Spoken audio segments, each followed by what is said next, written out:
Seperti kita ketahui bersama bahwa saat ini di seluruh dunia sudah terjadi yang namanya pandemi global yang kita kenal dengan istilah COVID-19, Coronavirus Disease 19, penyakit yang disebabkan oleh virus Corona 19. Saat ini, sesuai dengan rilis yang sudah dilakukan oleh Bapak Gubernur Kalimantan Selatan, sudah 1 orang yang terjangkit di wilayah Kalimantan Selatan ini. Kalau dalam istilah yang kita kenal di CBRN, ini yang disebut dengan periode yang menentukan, waktu-waktu yang paling menentukan, golden hour-nya sekarang ini. Mulai pertama itu berjangkit, ada yang positif, sampai ke depan, langkah apa yang kita ambil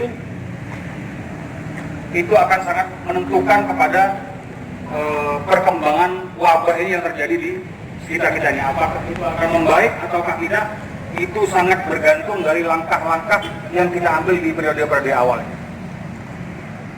Contohnya seperti ini. Di kemarin mungkin yang bagian KBR sudah saya jelaskan sedikit. Ini untuk memberikan pemahaman bahwa ini bukan hal yang main-main. Ini sedang terjadi di sekitar kita. Itu menambah kewaspadaan rekan-rekan sekalian. Untuk istilah ini saya menggunakan istilah yang istilah bahasa Indonesia, saya tidak menggunakan istilah asing supaya lebih mudah dimengerti. Ini ada R, ada I, ada S. R ini orang yang rentan terinfeksi. Dan semua dari kita ini, seluruh orang sedunia, itu termasuk golongan rentan. Rentan itu masih bisa terinfeksi virus. Kalau istilah dalam bahasa Inggris, susceptible namanya. Kenapa kita semua rentan? Karena virus ini kan jenis baru. Seluruh orang sedunia itu belum punya antibodi di badannya. Antibodinya belum ada. Jadi semuanya rentan. Kemudian yang ini, orang yang terinfeksi, infected. Virus sudah masuk ke badannya dia, entah itu atau ada gejala atau tidak, yang pasti di badannya sudah menjadi carrier virus. Dia sudah membawa virus di badannya dan bisa menulari yang di sini, yang rentan ini, kaum rentan. Kemudian yang di sini, ini S, orang yang sudah sembuh, yang sudah recover kalau istilahnya, istilah ilmiahnya recover.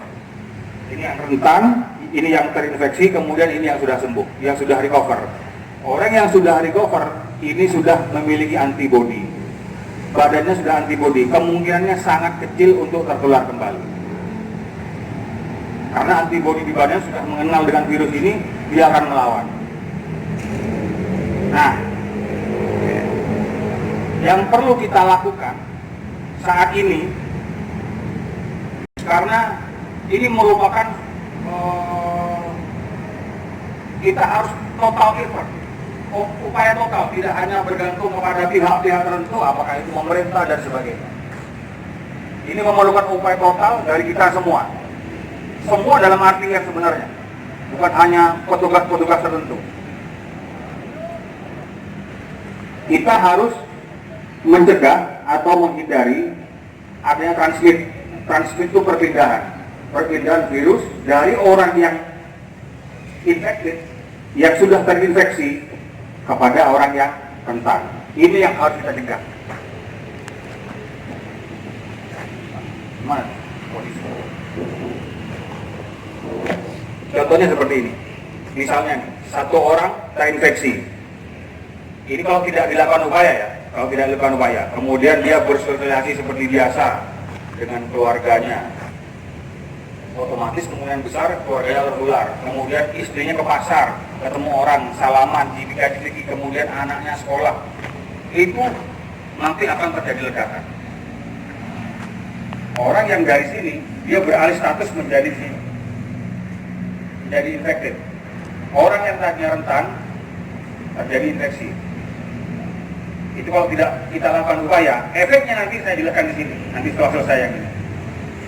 Caranya bagaimana untuk menghindari yang rentan ini menjadi terinfeksi, menjadi infected. Yang pertama, kita selalu menjaga kebersihan. Contoh, sering-sering mencuci tangan pakai sabun misalnya, atau pakai hand sanitizer. Kita kan, kalau saya lebih banyak menggunakan sabun karena lebih mudah ditemukan. Minimal kalau rekan-rekan cuci tangan pakai sabun itu 40 detik. Karena dia 40 detik karena deterjen, karena larutan itu selubung dari virus dia akan hancur. Selubungnya kan lemak protein. Dia akan larut oleh sabun minimal 40 detik.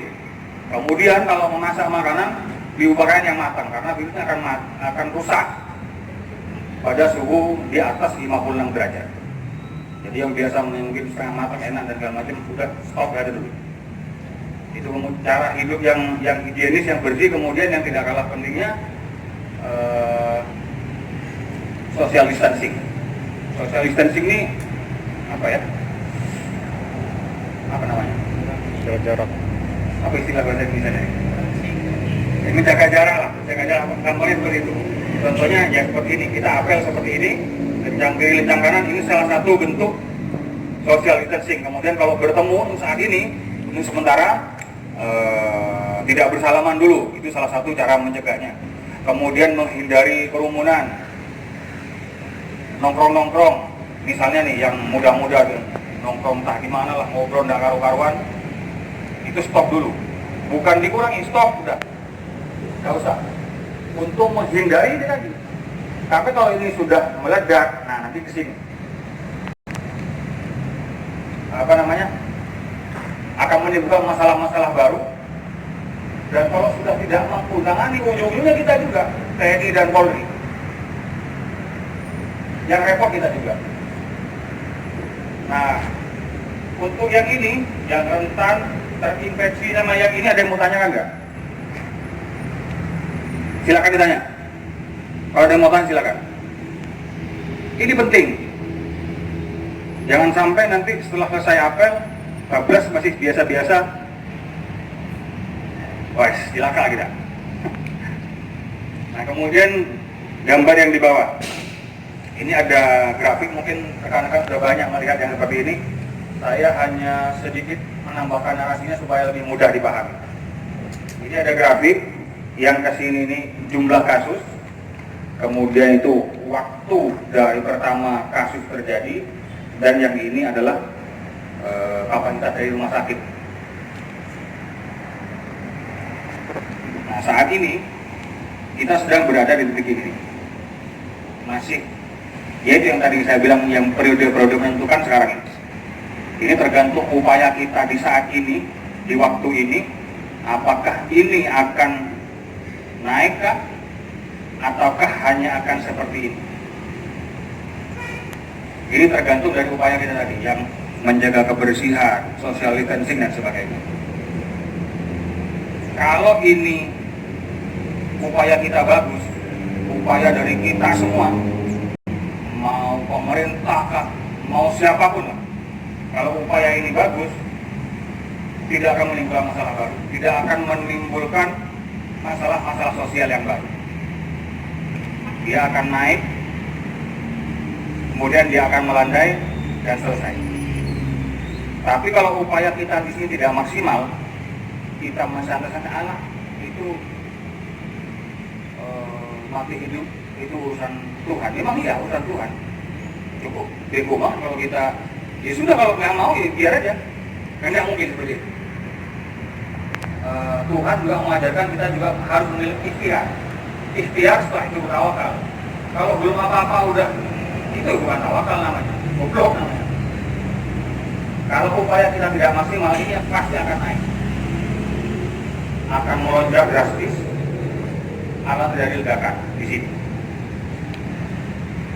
Sudah melewati kapasitas maksimal daya tampung rumah sakit. Kalau setahu saya di Kalimantan Selatan yang dirujukan cuma 3 rumah sakit, dan itu ruang isolasinya sangat terbatas.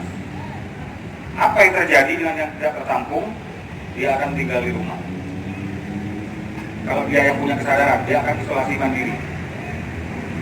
Bagaimana dengan orang rumah? Dia akan risiko menulari orang rumah. Ini yang sadar. Kalau tidak sadar, dia tetap beraktivitas seperti biasa. Tambah banyak pengeluarannya, semakin tinggi. Dan kalau sudah tidak terkendali seperti ini, masalah-masalah sosial nanti akan mengikuti. Yang pertama, kerusuhan, kejarahan, dan banyak lagi yang lain. Yang repot siapa? Kita juga. Dan kita juga nanti akan risiko tertular kalau kita menghadapi masalah sosial, karena kita akan kontak dengan orang banyak dan kita tidak tahu di antara mereka itu ya. Dan kita nggak bisa nolak, mau gimana? Emang tugas kita. Makanya jangan sampai ini melewati. Ini perlu upaya dari kita semua, bukan hanya pemerintah, kemudian dokter dan segala macam. Kita semua. Jangan sampai ini berubah status dari sini menjadi yang ini.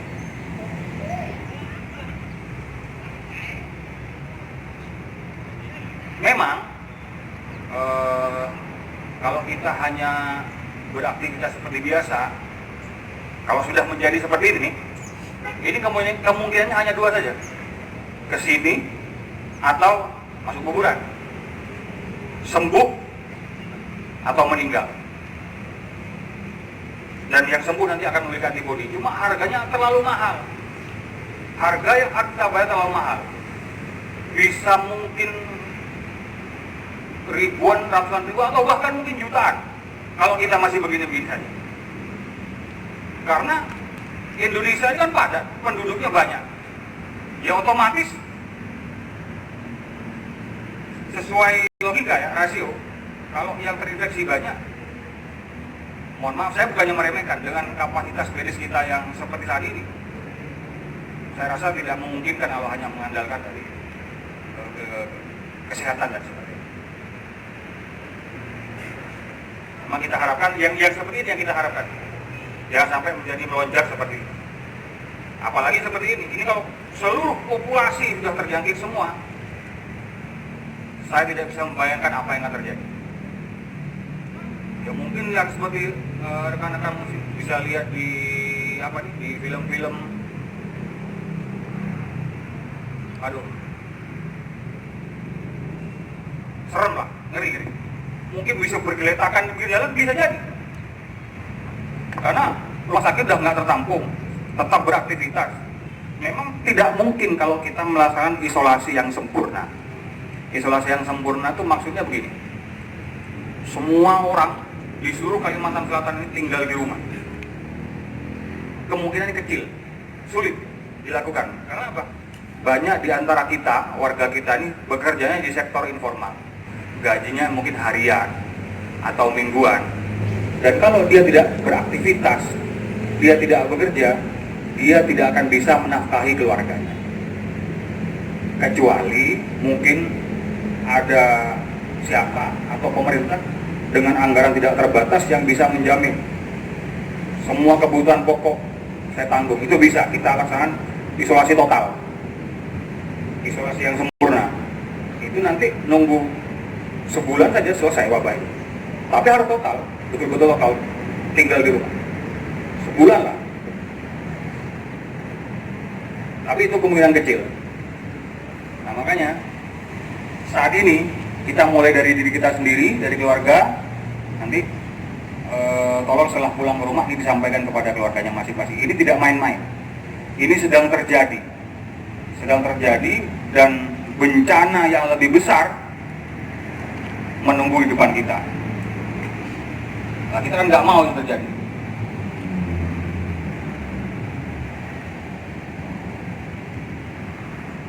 Saya kira demikian.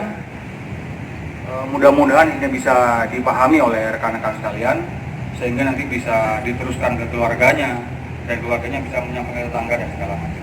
Kemudian satu lagi, jangan istilahnya panik buying dulu. Apa nih? Borong-borong. Belum apa-apa misalnya nih, masih di sini sudah terjadi pemborosan, itu timbul masalah juga. Nah, borong-borong nimbul segala macam, harga akan naik. Itu efeknya. Jadi di sini nih, tadi saya lupa tadi, menjaga kebersihan, social distancing, kemudian jangan panik buying, jangan borong. liquidity. Harga akan naik, ekonomi tidak stabil. Ekonomi tidak stabil akan memukul yang perekonomiannya lemah, yang di pasar-pasar dan sebagainya. Kalau yang terjadi, belum nyampe di sini udah ada masalah baru, udah timbul masalah sosial baru. Itu nanti disampaikan. Ini kan semua punya medsos, paling enggak WhatsApp punya lah, punya WhatsApp, punya Instagram segala macam. Kalau ada yang sifatnya positif dan itu kredibel bisa tentang jawaban, silakan di-share. Jadi kita juga harus mulai dari diri kita sendiri. Saya mau tanyakan, nanti yang batu licin mana? Licin. Pak Larno nanti ya. Pak Larno kalau batu licin tolong disampaikan. Pak Larno social distancing apa gimana? Saya kira demikian yang saya sampaikan. Terima kasih. Mudah-mudahan bisa dipahami. Assalamualaikum warahmatullahi wabarakatuh. Selamat pagi, salam sejahtera.